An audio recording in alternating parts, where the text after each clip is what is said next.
என்னய்யா இது? நியூசிலாந்து நல்ல ஒரு பேட்டிங் பெர்ஃபார்மன்ஸ குடுத்து 200 ரன்னுக்கு மேல எடுப்பாங்கன்னு பார்த்தா, வெறும் 153 ரன் தான் எடுத்திருக்காங்க. இப்படி வந்து சொல்ற மாரி தான் இன்னைக்கு நியூசிலாந்தோட பேட்டிங் வந்து இருந்துச்சுங்க. இன்னைக்கு மேட்ச்ல நம்ம இந்தியா டாஸ் வின் பண்ணி ஃபர்ஸ்ட் பவுலிங் வந்து சூஸ் பண்ணோம். சரி கான்வேவும், செய்ஃபர்ட்டும் பேட்டிங்ல அதிரடி காட்டுவாங்க.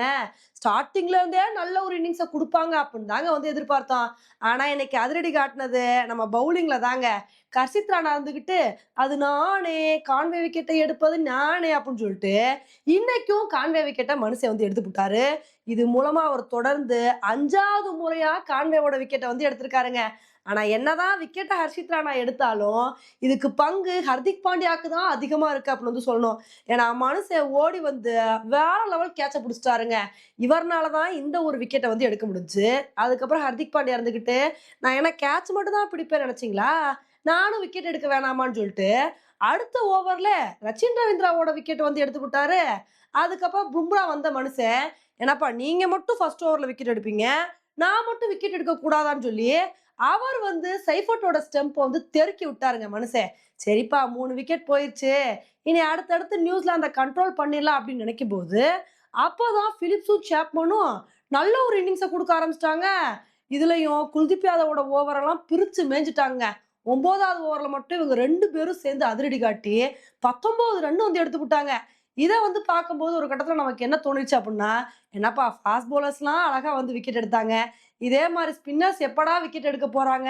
எப்பதான் அவங்க விக்கெட் எடுக்க போறாங்கன்னு நெனைக்கும்போது, அப்பதாங்க ரவி பிஸ்னாய் வந்து, "எதுக்கு கவலைப்படுறீங்க?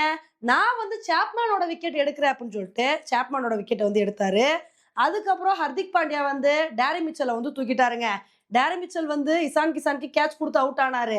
அதே ஆளு, அதே அடி அப்டின்ற மாரி, அதுக்கப்புறம் ரவி பிஸ்னாயும் அதே மாரி வந்து பிலிப்ஸோட விக்கெட்ட வந்து எடுத்தாரு. பிலிப்ஸும் இசான் கிசானுக்கு கேட்ச் குடுத்து அவுட் ஆயிட்டாருங்க. அதுக்கப்புறம் அடுத்தடுத்து விக்கெட் போய்க்கிட்டே இருந்தனால, நியூசிலாந்துனால ஒண்ணுமே பண்ண முடியலங்க. 20 ஓவர் முடிவுல வெறும் 153 ரன்னு தான் வந்து எடுத்திருக்காங்க. உண்மையிலே இந்த பிட்ச்ல இது ரொம்ப கம்மியான டார்கெட் அப்படின்னு தாங்க வந்து சொல்லணும்.